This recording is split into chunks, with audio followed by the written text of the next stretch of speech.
Whispers about Vanessa Bryant expecting have ignited a frenzy online, and suddenly, everyone has an opinion. I don't want to see her move on. I don't want to see Laura London move on. I don't want to see y'all move on. In a twist no one anticipated, LeBron James stepped right into the storm, addressing Vanessa Bryant head-on. To him, it was more than gossip. It was a possible slight to Kobe's legacy. Here's the rundown. During a livestream pulled offline, almost as quickly as a Twitch feed streaming UFC without rights, LeBron appeared to send a pointed message Vanessa's way. Eyewitnesses claim he looked straight into the camera and said something along the lines of, "You really need to chill. There's a time and place. Show some respect. Certain things just aren't done, especially not like this." While no official transcript exists, clips from fan recordings flooded Twitter threads faster than Ice Spice memes. But what pushed the king to speak up? For the past week, rumors about Vanessa being pregnant had the internet buzzing. That was shocking enough, but what sent the rumor mill into overdrive was the alleged father. Word is, it wasn't just any man, it might have been a young, rising basketball star. The internet has been crazy the last couple of days about this Vanessa Bryant story. I know y'all have heard it at this point. There was a rumor going on for the last 3 or 4 days that Vanessa Bryant, the widow of Kobe Bryant, was pregnant. Then there was another rumor that she was not only pregnant, but potentially pregnant by a young baller, basketball player. A young baller. That was the quote that was in the news. It said a young baller. I'm assuming they meant basketball player. His name wasn't dropped, of course, but that didn't stop the internet from turning into a full-on detective squad, like an Among Us lobby in overdrive. Theories exploded almost instantly. Some fingers pointed toward Lakers bench, while others whispered about a high school phenom she'd been mentoring. Twitter, better known as Toxic University, showed zero restraint, flooding timelines with speculation and pure, unfiltered disappointment. As Joe Queensflip put it, Amongst in the community. What's the rule? What community? Listen, the community that I'm from. Okay. And that In his community. yes, and the rule is, of course, in life she's supposed to move on. She can live her life and stuff like that. It's been 5 years and all that, and that's her choice if that was true. But nigga, when it comes to morals and principles in our mind, whatever mental world that I'm in, nigga, I'm not. That's cold. But what's the moral? I don't want to see you move on. in today's world of deepfakes, AI edits, and nonstop social media paranoia, plenty of people weren't convinced the rumors were real. Still, screenshots of an alleged baby bump kept making the rounds, while fan theories exploded across Reddit. From suburban aunties to hood TikTok creators, everyone had a hot take. But when LeBron publicly addressed Vanessa, the gossip stopped being teat, turned into molten lava. That Instagram live clash lasted less than 5 minutes, yet it ripped the lid off a legacy drama quietly brewing since 2020. To get why it hit so hard, you have to rewind. LeBron wasn't just Kobe's teammate, he was his successor, his brother in the game, his peer. Many believed Kobe had passed him the torch. And when Kobe died in that devastating helicopter crash, LeBron carried that loss like a permanent tattoo on his heart. So when pregnancy rumors surfaced, especially ones tying Vanessa to a young up-and-coming hooper, LeBron saw a line being crossed. For him, it wasn't simply about grief. It was about protecting a legacy. Some even think LeBron spoke out not only for Kobe's memory, but for Kobe's daughters, particularly Natalia, who's allegedly facing harassment from people trying to drag her into the story. The internet's now split sharper than the Drake versus Kendrick fanbase. One camp shouts, Vanessa has every right to move on, let her live. The other insists, 5 years isn't that long. Move on if you must. But not like that, not with some TikTok baller. And in true blunt fashion, Queensflip offered the rawest take, saying, I don't want to see her move on. I don't want to see Laura London move on. So I don't want to see y'all move on. Do that privately. Ever notice how Lauren London still gets side eyes whenever she's seen out? That's the same energy circling Vanessa right now. There's this unspoken, deeply rooted code that says women who lose legendary partners should stay in mourning. Indefinitely a mindset that's toxic, yet undeniably ingrained in the culture. And when the man you lost wasn't just a husband, but an icon, the pressure doubles. For Vanessa, Kobe wasn't only her spouse. He was a symbol, a towering figure in sports and beyond. The silent demand that she wear the metaphorical black veil forever, smiling only for her children. It's unfair, but it's the cost of sitting on that throne. They're supposed to walk around in public with black veils and black dresses and just be in a constant state of mourning for the rest of their lives. Well, that's extreme, but I would want your business to be private because we still hold these guys in high regards in our mind. That's exactly why LeBron felt compelled to speak, because in the eyes of the public, he's the last reigning Laker king. Vanessa hasn't fired back at him directly, but let's not pretend she doesn't know her way around a well-placed subliminal. Just 2 days later, she reposted a meme with a photo of Rihanna that read, "Me protecting my peace, not pregnant, and having fun all summer." She captioned it with, "I mean, I am not just the only one." If that's not aimed at someone, then Kobe's ghost must be playing tricks. And here's why the internet's losing its mind. If the earlier parts of this saga were the fire, this is where we start following the smoke back to its source. Because this tension between LeBron and Vanessa didn't just pop up overnight. It's been simmering for years behind camera flashes, beyond Lakers locker rooms, and deep inside the fractured Bryant family dynamic. The wildest part, Kobe's not here to speak. Yet he's in every frame of this drama. This isn't just about a pregnancy rumor or an IG Live soundbite. It's about unfinished business, splintered loyalties, and wounds that never fully healed. To really get it, you have to rewind to a moment that should have been unifying Kobe Bryant's funeral. Even then, the family was divided. His own parents, Joe and Pam Bryant, didn't speak at the Staples Center memorial and weren't even mentioned by name in Vanessa's eulogy. Let that settle for a second. A man who won 5 championships, had 2 jerseys retired, and financially lifted his entire family was still, even in death, caught in the middle of a family war. The tension stretched back to 2001. When Kobe married Vanessa, he was 22. She was 18, and they'd met on a music video set while she was still in high school.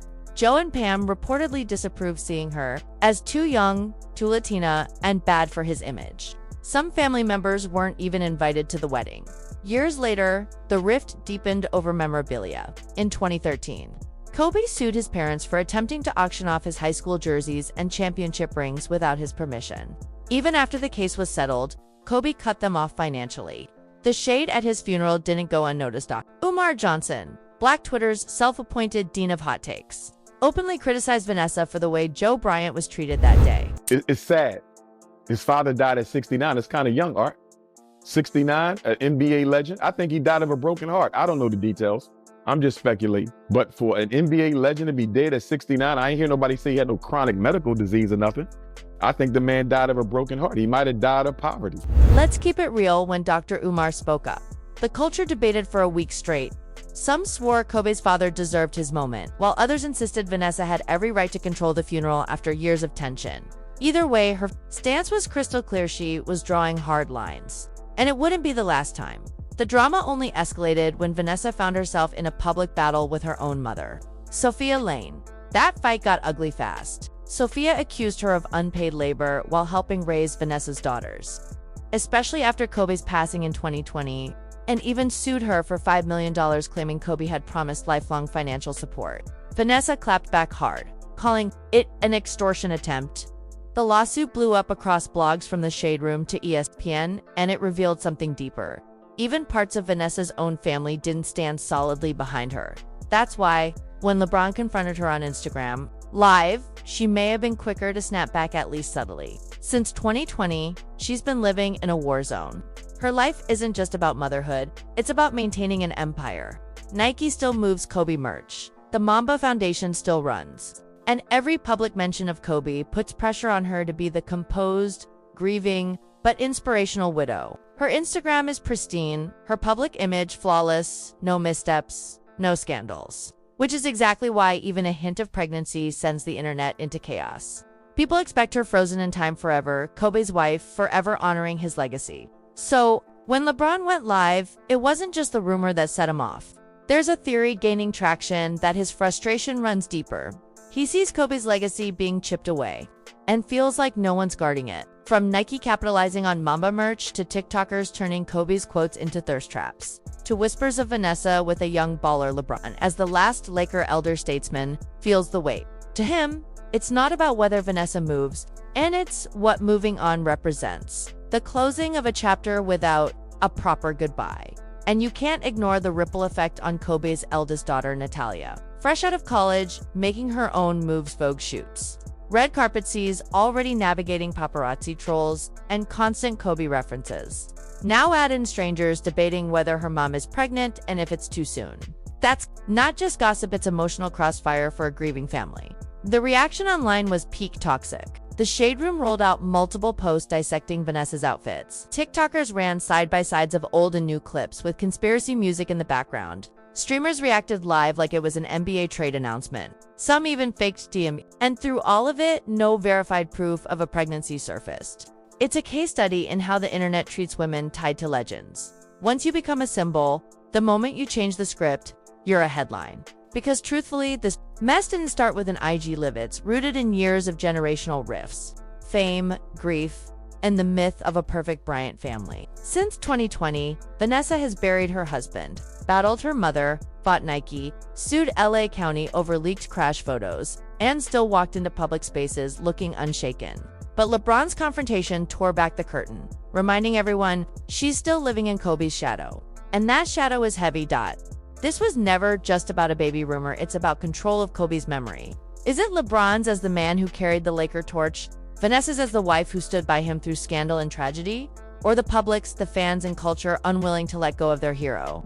The saying goes, the real war starts after the funeral, and for Kobe Bryant, that's painfully true. Since his passing, the behind-the-scenes reality has been smoke lawsuits, betrayals, inheritance, fights, leaked photos, family fractures, loyalty tests straight out of a streaming. Stories at the center is Vanessa, once untouchable, now one of the most polarizing widows in celebrity culture. LeBron's IG Live may have been the spark, but the house had been soaking in gasoline since 2020. And, as always, money plays its part. Reports say Kobe left his parents next to nothing, putting his estimated $600 million estate under Vanessa and the Bryant family trust. Even before his death, Kobe was quietly slipping his parents money to keep peace, but once he passed, that stopped. The tension wasn't new though. Memorabilia incident years earlier proved that when Joe and Pam tried selling his high school jerseys and championship rings, Kobe shut it down with a cease and desist, took them to court, and forced an apology. The emotional break never healed. Then, in 2020, Joe Bryant died at 69. No headlines, no tribute from Vanessa, just silence. And of course, Dr. had plenty to say about that, too. Vanessa Bryant, are you going to take care of Kobe's mom? Kobe's gone. His father's gone. What about his mom? Now, I understand she bought his sister an automobile, but an automobile, that ain't nothing. I can go buy an automobile. You can buy an automobile. Are you going to take care of his mother? That's my question for Vanessa Bryant. And I'm going to be honest with you, Art. I'm disappointed in the NBA and the retired NBA players because I can't believe nobody is calling her to task in her neglect of Kobe Bryant's parents. That man left her a sizable estate, man. A sizable estate. The unspoken message was clear. Vanessa hadn't just buried her husband. She may have buried the bridge back to Kobe's roots. But just when it seemed the tension couldn't get any heavier, her own mother dragged her into court. Sophia Lane, the same woman who'd helped raise Vanessa's daughters, claimed grief wasn't the only burden she carried. She wanted to be paid $96 an hour, 12 hours a day, for babysitting, adding up to a staggering $5 million in back. Here's the kicker. Sophia had been living in a Bryant-owned home, driving a Bryant-funded car, and surrounded by professional nannies, all courtesy of Kobe. Yet, after his death, she still filed the lawsuit. To Vanessa, it wasn't just a legal move, it was a betrayal of the deepest kind. She repossessed the house, took back the car, and cut her mother off completely. The rift never healed. And when comedian Lunel caught wind of the whole saga, she didn't bite her tongue for a second. Yeah, because she's a leech. She apparently wants $90 an hour, 12 hours a day for being a grandmother. Now, this is after, now keep in mind that they've had nannies the whole time, right? They've had nannies the whole time. So it's not like she was really put out and just, this was not like, you know, how certain people are raised by their grandparents. Yes. This is not that. She ain't got to make them sandwiches. No. She ain't got to clean up their room. No. And read them books or no like that. She's just in the house with the nannies with and the nannies kids. And the kids. Living lavish. Yes. It was the slap heard across YouTube. Lunel wasn't cracking jokes. She was voicing what a lot of people were already thinking. Kobe had been the glue, the peacekeeper, the provider, the one holding all the fractured pieces together. And with him gone, it felt like everyone wanted their slice of Vanessa. Even retired NBA player Sebastian Telfair stepped into the conversation, but in a surprising way. Instead of siding with Vanessa, he showed sympathy for Kobe's parents, pointing out that Kobe's all-consuming devotion to basketball might have played a role in pulling his own family apart. Is this helpful so far? That's how they wanted him. He was perfect for the NBA. Can't even talk, can't even function enough to talk to your parents. Because maybe that don't got nothing to do with him winning the fucking championship. The Lakers, nigga. Out of here. Yeah. I ain't even mean to get mad at that, but I'm just saying that like, what? Like, I wish I would have got my fucking money so I could just gave everything to my parents just because I really had the fucking money. Well, yeah, remember at Kobe's funeral, his parents didn't even speak. Translation. Once Kobe was gone, Vanessa became the one deciding who stayed in the circle and who got cut off. But before jumping to conclusions, some asked was Kobe too love-struck to see the bigger picture. Many believe the rift with his family began the day he met Vanessa. Comedian Aries Spears and others have noted that Kobe's parents never wanted him to marry her, and that wound never truly closed. Throughout his relationship, from what I understand, he wasn't really financially supporting his parents the way they were supporting Vanessa's parents, Vanessa's mom. Now, that all went to hell after he died and whatever else, but ultimately, at this point, his parents don't have a lot of money. Now that Kobe's gone, fans are asking, was he blind or just loyal to a fault? The receipts are out there. His parents were iced out, his wife's own mother sued her. His legacy's under attack, and the people closest to him are now enemies. So why did LeBron James... The relationship between Kobe and his parents, the reason why it was so bad was because of Vanessa. Because when he first met Vanessa, his parents told him not to marry her. He's still too young. And I'm sure that she found out about it and said, oh, well, don't deal with your parents then. If they don't like me, I don't like them. And during the course of their relationship, I don't think the parents really could see the grandkids. And, they're kind of, right. Kobe would probably have to give him money under the table so Vanessa wouldn't find out. And then look, after he died, they were cut off. Feel the need to speak up. And why now? Simple LeBron saw the whole Kobe saga from the inside. He witnessed the tension, felt the heartbreak, and knew exactly how fractured it all was. And with rumors swirling that Vanessa might be moving on, LeBron saw it as a final breach of the code. His IG Live wasn't just throwing shade, it was a warning shot. A message to Vanessa, to the world, to the culture. You don't get to rewrite Kobe's story, not like this. But here's the twist. Vanessa never asked for any of this. She didn't choose to be the keeper of the Mamba flame. She lost her husband and her daughter, got hit with lawsuits, endured family betrayal, battled Nike, buried in-laws, protected her kids, and now she's expected to be perfect forever. She can't move on without backlash. She can't post without drama. She can't live without someone yelling, "What about Kobe?" It's the cost of being a widow in the public age. Curse disguised as a legacy. And that brings us to the real question. Who does Kobe's legacy truly belong to? Is it Vanessa, the woman who stood by him for 20 years and raised his children? LeBron, the spiritual heir to the Lakers dynasty? The fans who immortalize and defend him at every turn? Or his parents who brought him into the world and watched? It all unraveled. The truth is, Kobe's legacy is being fought over like an empire without a king. Everyone from his family to his peers to the culture is trying to claim a piece before it fades. So maybe the answer is this. Let Vanessa breathe. Stop treating Kobe like he was untouchable. Stop expecting widows to mourn in silence forever. Stop demanding fathers betray their kids or wives, carry the weight of dynasties. Maybe it's time to let the legacy rest. The Mamba is gone. Let the man and the madness finally rest in peace.